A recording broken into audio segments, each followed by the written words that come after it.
nandito tayo ngayon sa General Nakar sa Sitio Iloilo sa Barangay Kanumay. So tara, pasyal tayo. Yay!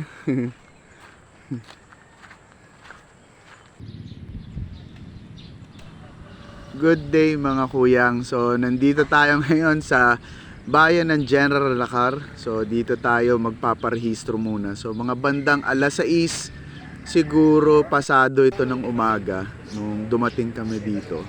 So bago tayo pumasok papunta ng trail, kailangan nating magpa-register dito. Hindi ko lang na-take note kung magkano yung bayad na binayaran namin dito, pero hindi naman kalakihan, wala naman nasa sa 100. So ilalagay ko na lang sa description sa baba dito. Meow. Meow.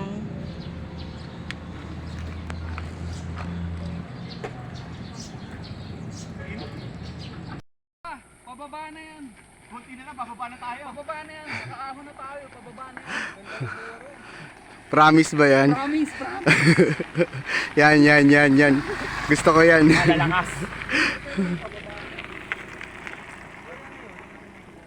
Medyo mahaba-haba din yung inahon namin doon bago makarating dito sa tulay na kahoy dito sa unang ilog. So pagkatapos ng ahon na yun, itong mahabang lusong, tapos itong napakagandang landmark dito bago makapasok papunta ng Dinigman.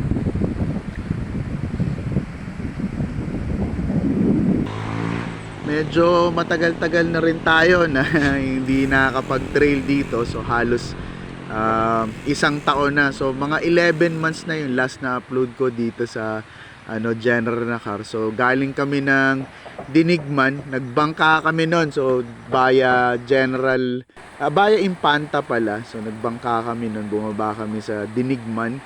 So doon kami nagsimula magbike. Pero itong araw na to, babikin namin simula dito sa bayan ng General Nakar, papunta ng Dinigman, tapos pabalik uli.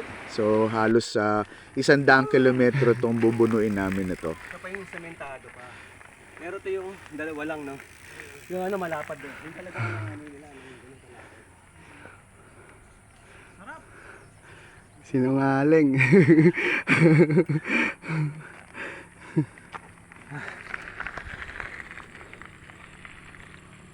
Solid.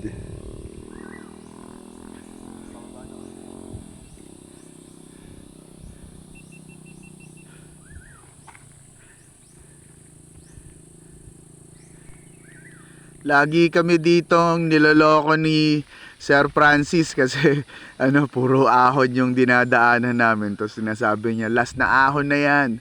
So medyo natatawa na kami pag lagi-lagi yung sinasabi na last na yun na pumusok. Pag hindi mo ramdam yung init kasi bilis na yung hangin, no? Oo. Ayan ang super palanas, no? Buong buo. Anatomy of palanas, no? Pag narating nyo tong point na to sa trail o sa gravel, medyo malapit-lapit na tayo sa Dinigman. So mga almost 10 kilometer na lang. Pero dito pa lang magsisimula yung hirap kasi yung ahon dito sa Sitio Masanga papunta ng Sitio Iloilo, medyo talagang parang mga nasa 200 plus o 250 muscle.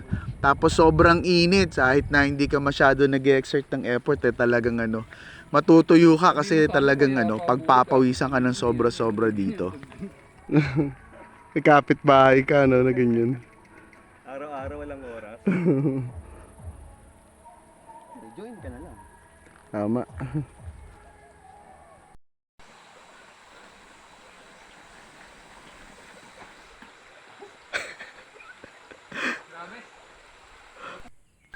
Yun, narating din namin tong Sitio Iloilo. So mga bandang alas 4 na ng hapon nito siguro nung narating namin. Medyo pagod na kami dito, talagang hindi na namin kayang tumuloy ng Dinigman. Ni-underestimate namin yung susunod na bundok, so hindi na kami nag-exert ng effort. Napakaganda rin naman ng buong paligid para palampasin itong pagkakataon na to. So sabi namin habang may araw pa dito na lang kami magka-camp para at least nakikita namin yung paligid na pagsasetapan ng matutulugan namin. Tapos yung araw din na to, tawag dito, may maraming campers dun sa Dinigman na nabalitaan kami kaya hindi rin kami tumuloy. So day 2 na. So nagising tayo dito, mga madaling araw na. So parang kinidnap ako ng alien dito. Sabi ko testingin ko lang yung hammock ko, pag gising ko wala na, umaga na.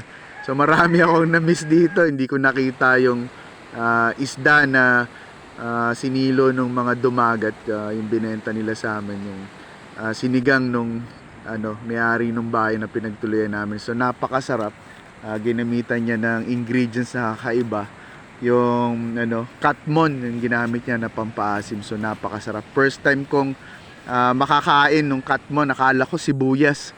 So maasim pala siya, so napakasarap niya dun sa isda na hinenda sa amin nung umagang to.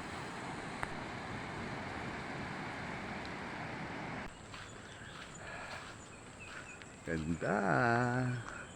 Good morning. 5:39 po ang time check natin ngayon.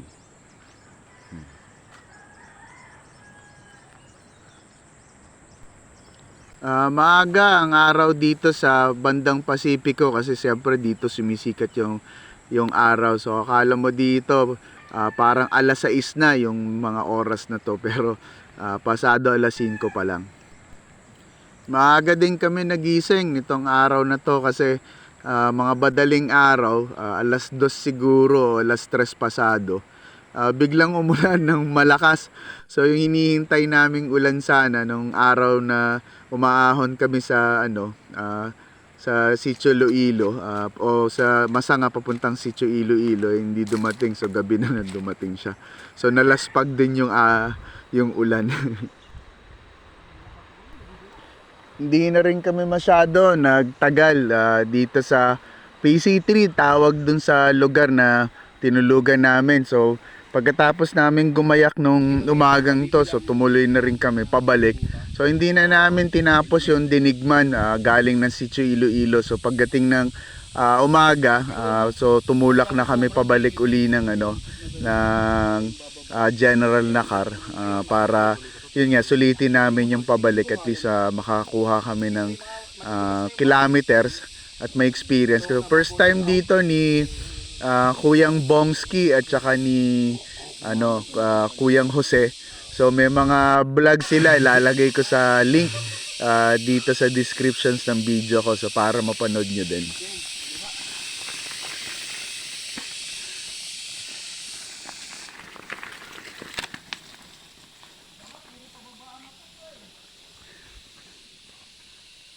Galing. Nice.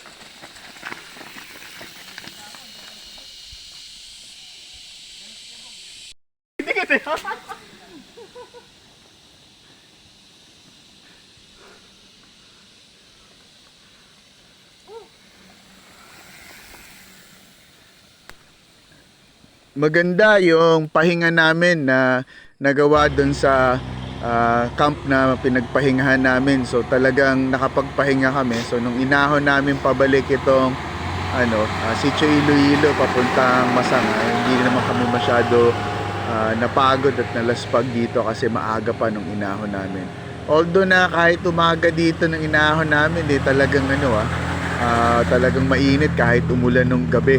So pagpapawisan ka, iba yung weather dito sa talagang parang sabi nila humid daw yung yung weather, kaya talagang pagpapawisan ka. So ito yung mga nag-camp doon sa Sitio Dinigman. So buti na lang hindi kami tumuloy doon, kasi kung tumuloy kami doon malamang wala kaming matutuluyan, kasi yung pinaparentahan doon na tutuluyan usually ng mga bisita na dumadayo, malamang sa malamang uunahan kami nitong mga naka-overland na to. So buti na lang talaga at hindi kami tumuloy at nag-stay na kami sa Sitio Iloilo. So blessings yung pag-stay namin doon.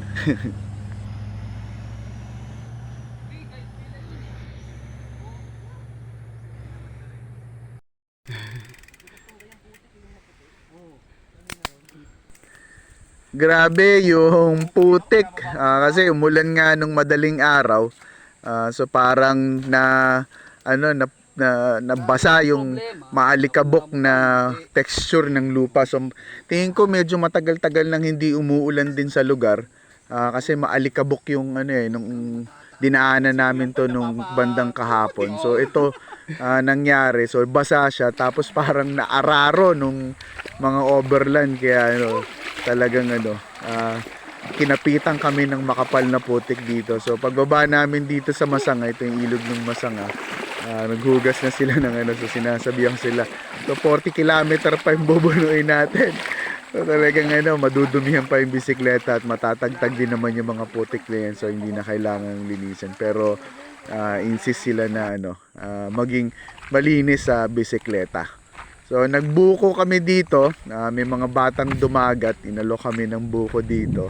So bumili kami sa kanila, nagbayad kami. So napakasarap at napaka-refreshing nung kombinasyon yung lamig ng tubig sa ilog at saka yung fresh na bagong kuha sa puno na na buko.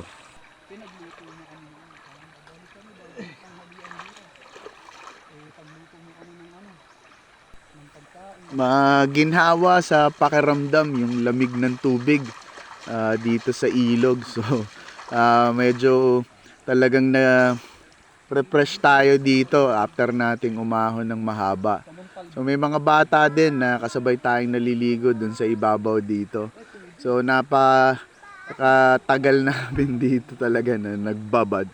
Sinulit namin yung pagkakataon na makakaligo na yung napakalinis na ilog talaga. So hindi ito parang madaling puntahan kaya ganitong pagkakataon talagang ninanamnam namin yung liguan yung mga ilog dito na nadadaanan namin. Pangalawang pagkakataon nito na makapunta ako dito sa bayan ng General Racar. Isa sa pangarap ko dito matawid ko yung buong trail ng General Racar na manggagaling sa Dingalan papunta ng Infanta, Quezon. Pero sa ngayon, kung ano man yung napepresenta sa akin na isang pagkakataon na makapunta dito, kahit kalahati lang ng trail talagang excited ako palagi. Napakadami ng experience na makikita mo dito sa lugar ng bayan ng General Racar. So, isa na dito yung kabundukan na bumabaybay sa gilid ng dagat at yung patag nila na bumabaybay din sa gilid ng dagat. So, halos lahat ng view na makikita mo sa trail talaga namang hindi mo maikukumpara sa maraming trail dito sa Pilipinas. So, talagang pwede mong masabi na world class yung lugar. Mainit. Pero sikat na sikat yung araw. Wala init.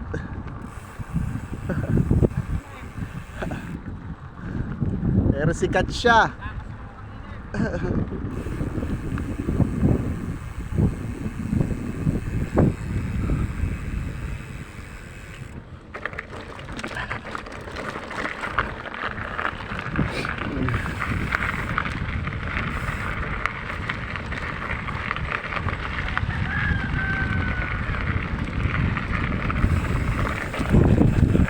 Kanina pa, yan ang view namin.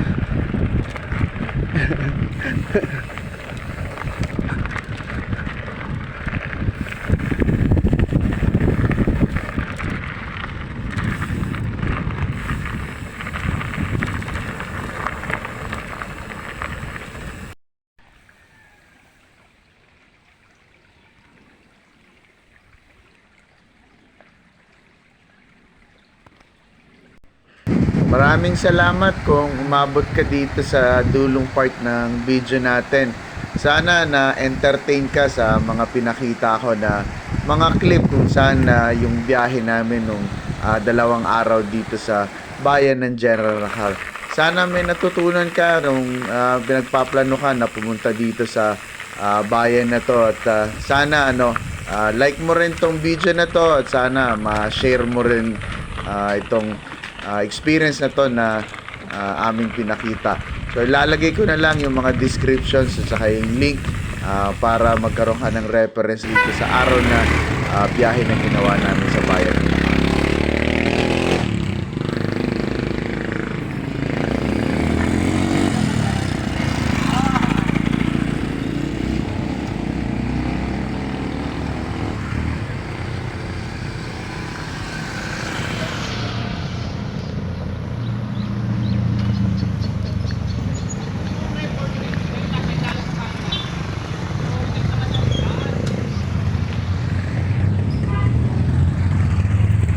Dito na kami sa arko ng General Cal. So hanggang dito na lang tayo. So sana nag-enjoy kayo dito sa maliit na vlog natin. So 2 days yung ginawa natin. So napakasarap. Halos isang taon na yung pagitan. Nakakapagod pero sulit. So ang sarap. So follow please. Subscribe kung hindi kayo nahaloy dito. Sana may natutunan kayo kahit pa paano. So hanggang sa muli. Babush!